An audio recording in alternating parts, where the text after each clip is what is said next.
दोस्तों स्वागत है आप सभी का बिहार समाचार में। दोस्तों आज के इस वीडियो में हम बिहार के टॉप बड़ी न्यूज को देखेंगे। दोस्तों वीडियो में आगे बढ़ने से पहले आप सभी से अनुरोध है कि आप इस वीडियो को एक प्यारा लाइक जरूर कर दें और साथ ही हमें नीचे कमेंट करके जरूर बताएं कि आप बिहार के किस जिले में रहते हैं। तो चलिए शुरुआत करते हैं आज की पहली और बड़ी खबर से।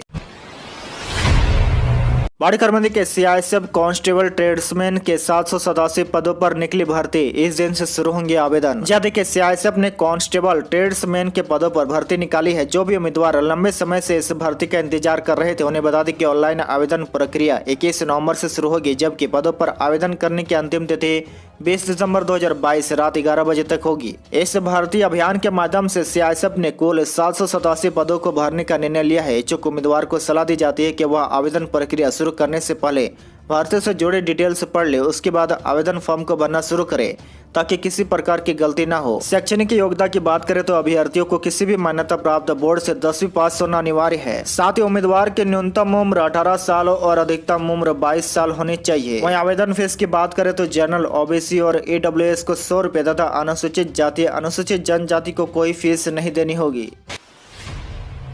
अगली बड़ी खबर में देखिए, हंगामे के साथ पटना यूनिवर्सिटी में छात्र संघ चुनाव खत्म, 54.53% वोटिंग, विमेंस कॉलेज टॉप पर। जी देखिए, पटना यूनिवर्सिटी में छात्र संघ चुनाव के लिए कुल 54.53% मतदान हुआ। छात्राओं में वोटिंग का खासा उत्साह रहा। वहीं देखिए, पटना विमेंस कॉलेज में सबसे ज्यादा वोट पड़े, यहाँ कुल 68.75% वोटिंग हुई। वहीं इसके अलावा एमएमसी में 58.94% और बीएन कॉलेज में 45.54% वोटिंग हुई। पीयू छात्र संघ चुनाव के दौरान कई जगहों पर हंगामा भी हुआ। भूगोल विषय के बूथ पर स्टूडेंट के बीच फर्जी वोटिंग को लेकर मारपीट भी हो गई, फिर फायरिंग भी की गई।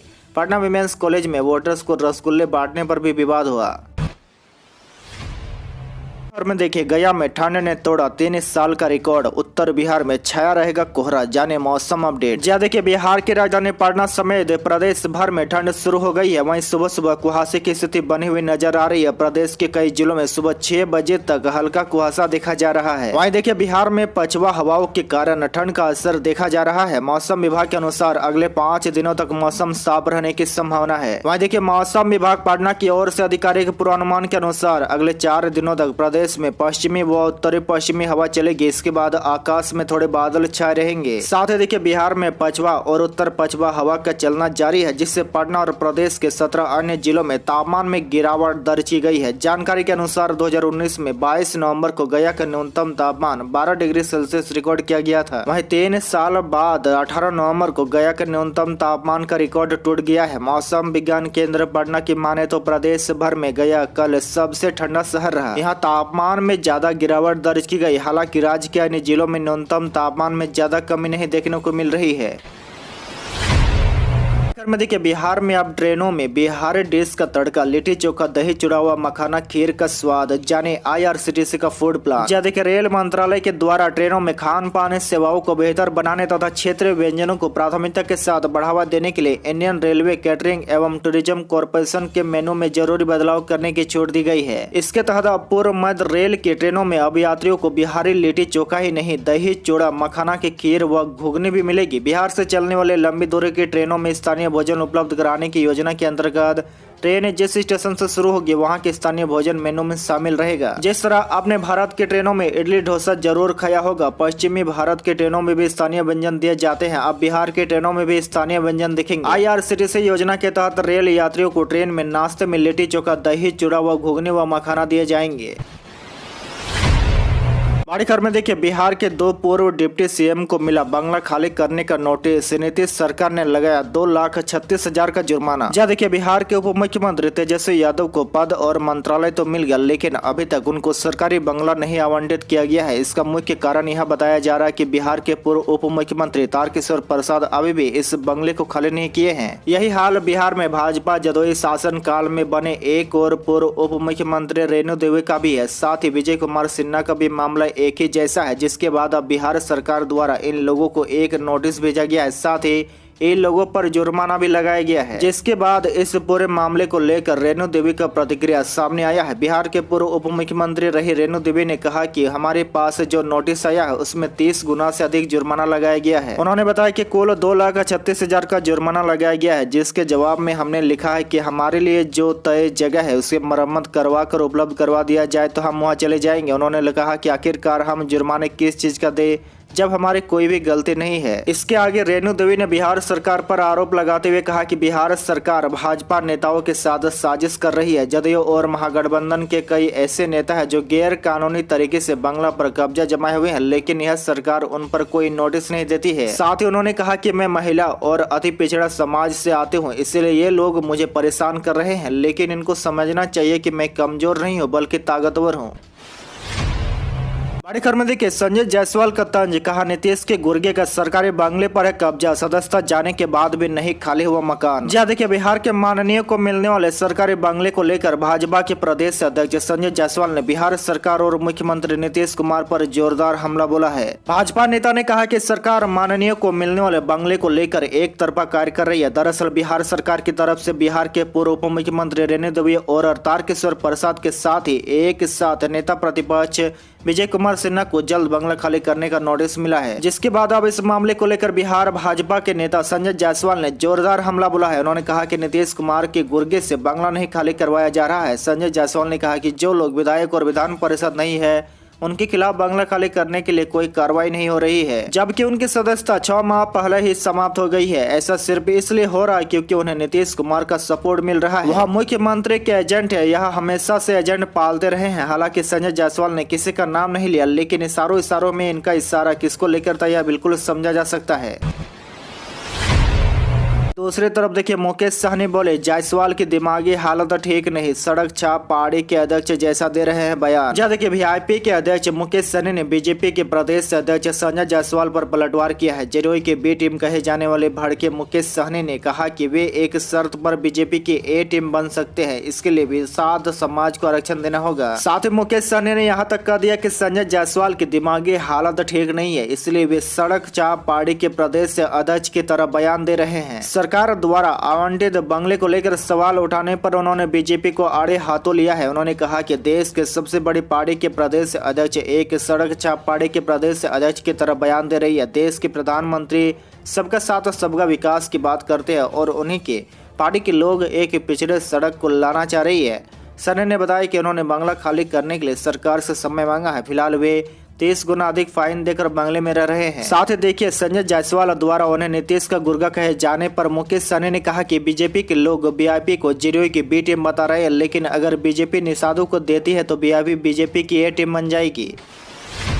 बड़ी खबर में देखिए, विजय सिन्हा ने दिया बड़ा बयान, कहा आरजेडी के हत्या ने जमाए आतंकवादी, अपराधी और भ्रष्टाचारी। जहाँ देखिए, सीबीआई, ईडी और आईटी को लेकर बिहार के राजनीति गर्मा गई है। डिप्टी सीएम तेजस्वी यादव ने इसको लेकर पीएम नरेंद्र मोदी पर निशाना साधा था। वही इस बयान के बाद नेता प्रतिपक्ष विजय सिन्हा ने पलटवार किया है। उन्होंने कहा कि बिहार सरकार के उप मुख्यमंत्री तेजस्वी यादव, राजद के अन्य नेता और जदयू के नेताओं द्वारा बार बार संवैधानिक संस्थानों पर आरोप लगाया जा रहा है। लगातार उनके विरुद्ध अभद्र भाषा का भी प्रयोग किया जा रहा है। साथ ही देखिए, विजय सिन्हा ने कहा कि राजद ने वर्षों से अपराध और भ्रष्टाचार को बिहार में बढ़ावा देकर आतंक का राज स्थापित कर दिया है। उन्होंने कहा कि राजद के 3 जमाई है, आतंकवादी, अपराधी और भ्रष्टाचारी। इन्हीं तीनों को खोजने भारत माता के 3 सपूत सीबीआई, ईडी और आईटी को घर में घुसकर पकड़ने जाना पड़ता है। ऐसे लोगों को किसी को सहानुभूति नहीं रखनी चाहिए। जदयू के साथ राजद की सत्ता में वापसी के बाद बिहार में अपराध का ग्राफ बढ़ गया है। हत्या, लूट और डकैती आम बात हो गई है। लोग असुरक्षित महसूस कर रहे हैं। बड़ी खबर में देखिए, मैट्रिक व इंटर परीक्षार्थियों के लिए शुरू होगी स्पेशल कक्षाएं। 2 महीने का होगा क्रैश कोर्स। जहाँ देखिए, मैट्रिक परीक्षा 2023 में शामिल होने वाले परीक्षार्थियों की सेंटर परीक्षा जारी है। बिहार विद्यालय परीक्षा समिति ने सभी विद्यालयों को अपनी सुविधा के अनुसार 15 से 23 नवंबर के बीच सेंटर परीक्षा कराने का निर्देश दिया था। वहीं अधिकांश विद्यालयों में मैट्रिक परीक्षार्थियों की सेंटर परीक्षा संपन्न हो चुकी है, जबकि इंटर परीक्षा 2023 में शामिल होने वाले परीक्षार्थियों की सेंटर परीक्षा अक्टूबर में लिया जा चुका है। वहीं देखिए, बोर्ड परीक्षा के लिए अगले सप्ताह स्पेशल कोर्स व स्पेशल कक्षा का शेड्यूल जारी किया जाएगा। 2023 के मैट्रिक परीक्षा में 48,695 व इंटर परीक्षा में 41,838 परीक्षार्थी शामिल होने जा रहे हैं। दोनों परीक्षाओं के शामिल होने वाले छात्र छात्राओं को परीक्षा की तैयारी कराई जाएगी।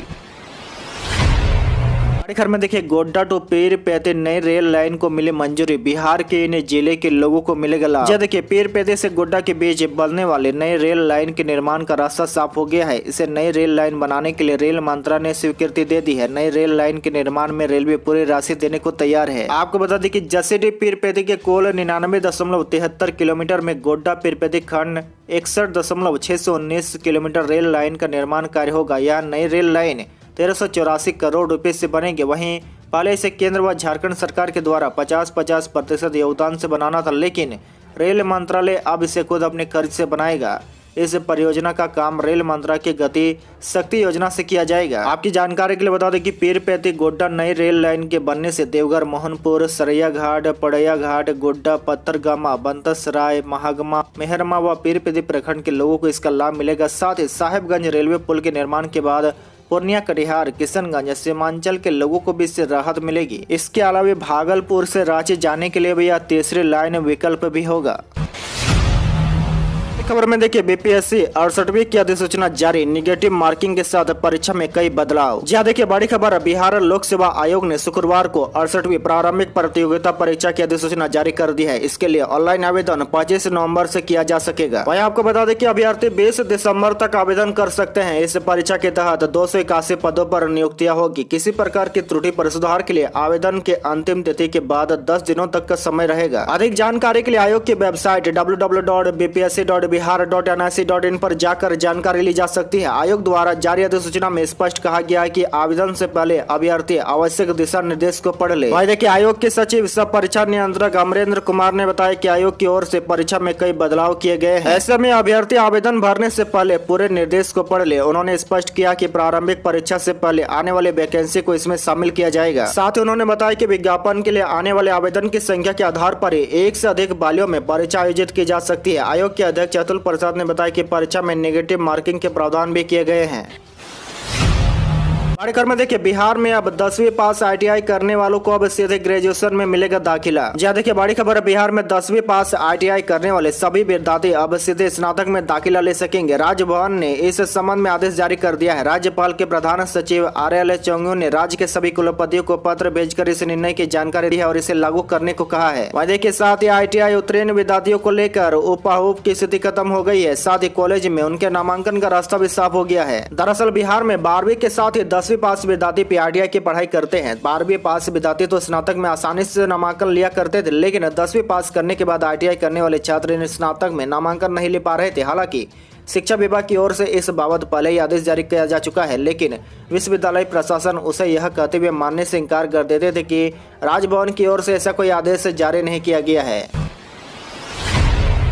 में देखिए राजगीर गया में सालों भर मिलेगा गंगा जल। सीएम नीतीश 27-28 को करेंगे उद्घाटन। देखिए बड़ी खबर है, मुख्यमंत्री नीतीश कुमार गंगा जल आपूर्ति योजना का उद्घाटन 27 नवंबर को राजगीर में तथा गया बोध गया में 28 नवंबर को करेंगे। जल संसाधन मंत्री संजय झा ने यह जानकारी दी है। वहीं देखिए जदयू प्रदेश कार्यालय में पत्रकारों से बातचीत में मंत्री ने कहा कि बिहार के लिए सबसे बड़ी परियोजना में से एक होगी। देश में इसी तरह की परियोजना और कहीं नहीं है। 4 माह पानी जमा होगा और सालों भर उसका सदुपयोग होगा। वहीं देखिए मंत्री संजय झा ने कहा कि इस योजना के अंतर्गत राज्य के तीनों शहरों यानी कि राजगीर, गया और बोध गया में हर घर में पीने का पानी उपलब्ध होगा। साथ ही जून 2023 तक नवादा शहर में इस योजना का उद्घाटन कर दिया जाएगा। उन्होंने कहा कि सभी घरों और संस्थान आदि में गंगा जल की आपूर्ति होगी। आज के लिए बस इतना ही। इसी तरह बिहार के डेली न्यूज देखने के लिए आप हमारे चैनल को जरूर सब्सक्राइब करें।